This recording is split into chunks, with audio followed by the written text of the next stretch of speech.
Hi friends, నేను చెప్పాను కదా మేకల బ్యాచ్ అమ్మేసాము, రేపు వచ్చి తీసుకెళ్తారని. అయితే వాళ్ళైతే వచ్చేసారు.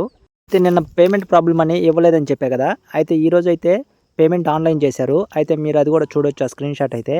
అయితే మేము ఈ బ్యాచ్ ఎంత కొన్నాం అనేది ఫస్ట్ వీడియోలో మీకు చెప్పాను. అయితే ఈ బ్యాచ్ మొత్తం మనకి 2,33,000 పడింది. అయితే మనము 2,68,000కి అమ్మాము. అది ఇందాక స్క్రీన్ షాట్ కూడా చూపించాను కదా. అయితే ఈ బ్యాచ్ని మేమైతే 2వ తేదీ నుంచి 11వ తేదీ దాకా కాసామన్నమాట. అయితే వీటి కొనుగోలు 2,33,000 అయితే ఆ కొన్న దగ్గర నుంచి అక్కడి నుంచి ఇక్కడ తీసుకొచ్చిన ట్రాన్స్పోర్టు మరియు అక్కడ ఉన్న డలారీ ఛార్జు, అయితే వాటిని 10 రోజులు కాసినందుకు రోజుకి 700 లెక్కన 7,000 అతనికి, అయితే మొత్తం 10,000 తీసేయంగా మాకైతే ఇంకా 25,000 అయితే ఆదాయం వచ్చింది. అయితే చాలా సంతోషంగా ఉంది. ఎందుకంటే ఇది ఒక జాక్పాట్ బ్యాచ్ అనుకోవచ్చు. అయితే ఇది ఇటువంటి రోజు దొరకవు అనమాట, అప్పుడప్పుడు దొరుకుతుంటాయి. అయితే ఆల్మోస్ట్ మనం దొరికిన బ్యాచ్ మొత్తం మేము జాక్పాట్ లానే క్రియేట్ చేసుకుంటాం.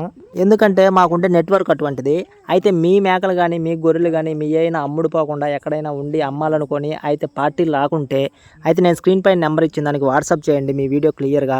నేను ఖచ్చితంగా మిమ్మల్ని పార్టీలు మాట్లాడి మీ అమ్మించే బాధ్యత నేను తీసుకుంటాను. అయితే ఒక ల్యాండ్ కానీ, ఒక ఇల్లు కానీ, ఒక బర్రె కానీ, ఒక గొర్రె కానీ, ఒక మేక కానీ ఎంత కాంపిటీషన్ ఉంటే అంత హెవీ రేట్ పలుకుతుంది. అలా కాంపిటీషన్ ఉండాలంటే మనం ఖచ్చితంగా ఎక్కువ పార్టీలు మనకి రావాలి. మనం మేకల దగ్గరికి కానీ గొర్రెల దగ్గరికి కానీ ఎక్కువ పార్టీలు వచ్చినప్పుడు ఏంటంటే వాటి డిమాండ్ ఆటోమేటిక్గా పెరిగిపోతుంది. అయితే ఇప్పుడు మేకల సీజన్ అయితే వచ్చేస్తుంది. ఎందుకంటే నెక్స్ట్ మంత్ పెళ్ళిళ్ళ సీజను. తెలంగాణలో తప్పనిసరిగా మేకలు, మేకపోతులు ఇవన్నీ కోస్తూ ఉంటారు. ఖచ్చితంగా మేకపోతులు అయితే చాలా అవసరపడతాయి. మీరు చాలా వీలైనంత వరకు మేకపోతులు ఉంటే మాత్రం వదులుకోవద్దు. ఎందుకంటే రేపు నెలలో మంచి రేటు పలికే అవకాశం ఉంటుంది. అయితే మీరు వీడియోలో చూస్తున్నదైతే ఓన్లీ మేము అమ్మింది మేకలే. ఈ పొట్టేలు పిల్లలు అయితే అమ్మలేదు. కాకపోతే అవి ఒకటేసారి డైరెక్ట్గా తోటలో నుంచి వచ్చాయి. రేపు అవి సంతకపోతున్నాయి కాబట్టి అక్కడే ఆపి లోడ్ చేస్తున్నాం. యాక్చువల్గా అయితే ఈ మేకలు ఎత్తిన తర్వాత వీటిని అయితే దొడ్లో తోలుతాం. అవి అయితే మన దగ్గర ఉంటాయి. ఎవరికైనా కావాలంటే తప్పనిసరిగా మమ్మల్ని కాంటాక్ట్ అవ్వండి. ఖచ్చితంగా మీకు ఇచ్చే బాధ్యత మేము తీసుకుంటాం. అయితే అక్కడ మీరు చూడొచ్చు, కింద అది సపరేట్గా మేకలు పిల్లలు లోడ్లు సంతకు తీసుకుపోయేదానికి డిజైన్ చేసిన వెహికల్. అయితే కిందదైతే ఓన్లీ మేకలు వేస్తారు, పైన అయితే ఓన్లీ పిల్లలు వేస్తారు అనమాట. మేకపోతులకు ఎంత డిమాండ్ ఉందో పొట్టేలకు కూడా అంతే డిమాండ్ ఉంది. ఖచ్చితంగా అయితే మేకపోతు పిల్లలు ఉన్నా కానీ పొట్టేలు పిల్లలు ఉన్నా కానీ వదులుకోవద్దు. ఇది ఒక్క నెల ఎంత కష్టమైనా చేయండి. నెక్స్ట్ మంత్ ఖచ్చితంగా మీరు అనుకున్న దానికంటే ఎక్కువ రేటు పలికే అవకాశం ఉంటుంది. అయితే మేకలు అయితే ఆల్మోస్ట్ నెమ్మదిగా వేసేయడం జరిగింది. అయితే ఇంకా పిల్లలు మాత్రమే ఉన్నాయి. ఆ పిల్లల్ని అయితే చాలా విచిత్రంగా వేస్తారు. అది కూడా నేను చూపిస్తాను. ఎందుకంటే పై పోర్షన్లోకి ఎత్తాలి కాబట్టి అవి ఏదో కుందేలు పిల్లల్ని ఎత్తినట్టుగానే ఎత్తుతారు. అది అందరూ మీకు తెలిసిందే, కానీ కొత్తగా చూసే వాళ్ళకి చెప్తున్నాను. అది ఆ టైప్లో పైకి ఎత్తుతారు అనమాట. పై పోర్షన్లో ఎత్తుకోవాలి. పైన ఒక అతను ఉండేసి వాటిని తీసుకొని ఎలాగంటే అలా వేస్తారు. అందుకే సంతలో వద్దని చెప్తాను నేను.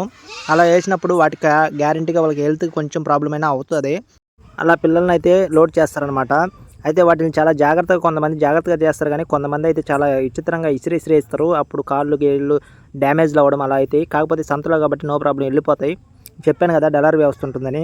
అయితే రేపటి నుంచి మనకు కూడా మేకలు కావాలి. సిన్సియర్గా నేను ఎత్తుకుతాను. మీకు ఎవరికైనా కావాలన్నా కూడా కామెంట్ చేయండి. ఎందుకంటే నేను ఎతికే ప్రతి బ్యాచ్ మీకు కూడా చూపిస్తాను. అది రేటు హెవీ అయినా లో కాస్ట్ అయినా ఖచ్చితంగా చూపిస్తాను. ఈ మేకలు నచ్చి ఎవరికైనా కావాలంటే ఇవి రేపైతే గూడూరు సంతలో ఉంటాయి. ఎవరైనా కావాలంటే వెళ్ళి అక్కడ మాట్లాడుకొని కొనుక్కోవచ్చు మీకు నచ్చితే. అయితే నేను కాస్ట్ వీడియోలో చెప్పాను కదా, దానికంటే మార్జిన్ ఎక్కువ పెట్టుకుంటాడు అతను. ఎందుకంటే అతనికి కూడా లాభాలు రావాలి కదా. అతను కూడా ఈ బ్యాచ్ మీద 10 నుంచి 15,000 ఎక్స్పెక్ట్ చేస్తాడు. ఎందుకంటే గూడూరు సంతకి వెళ్తున్నాడు కదా, ఎక్స్పెన్సెస్ ఉంటాయి. అదీగాక వాళ్ళు కూడా పెద్ద వ్యాపారస్తులు. అయితే ఇతను నాకు బాగా తెలుసు. అయితే అతని ఎక్స్పీరియన్స్ దాదాపుగా 40 సంవత్సరాలు ఉంటుంది. అతను అతనే కొనింది. అతని ఎక్స్పీరియన్స్ వచ్చేసి 40 సంవత్సరాల దాకా ఉంటుంది. అప్పటి నుంచి వచ్చింది కొన్నాడంటే ఖచ్చితంగా అతనికి మార్జిన్ చాలా ఎక్కువ అనిపించితేనే కొంటాడు. అయితే వ్యాపారస్తుల కాడికి రైతులకు కానీ అమ్మితే చాలా ఆదాయం వస్తుంది మనకి. ఎందుకంటే వాళ్ళు మేపుకునే దానికి కాబట్టి మంచి మేకలు వాళ్ళకి కానీ నచ్చాయంటే ₹1 కాస్ట్ అయినా పెట్టేస్తారు. ఎందుకంటే వాళ్ళకి బాగుండే మేకలు, మనసుకు నచ్చిన మేకలు నాకు కావాలి కాబట్టి. అయితే ఈ రోజుతో ఈ బ్యాచ్ రుణం అయితే తీరిపోయింది. అయితే రేపటి నుంచి వ్యాపారం రెట్టింపు వేగంతో చేస్తాం. అయితే రేపు తెచ్చే బ్యాచ్లో ఎన్ని పిల్లలు ఉన్నాయి, ఎన్ని మేకలు ఉన్నాయి, ఎంత ధర పడింది అని మీకు చెప్తాను. ఖచ్చితంగా ఫస్ట్ టైం ఈ ఛానల్లో చూస్తున్న వాళ్ళు అయితే సబ్స్క్రైబ్ చేసుకోండి. అయితే నా వీడియోలు నచ్చిన వాళ్ళు అయితే లైక్ చేయండి. Thanks friends, thanks for watching. Have a nice day. ఇది వ్యాపారం.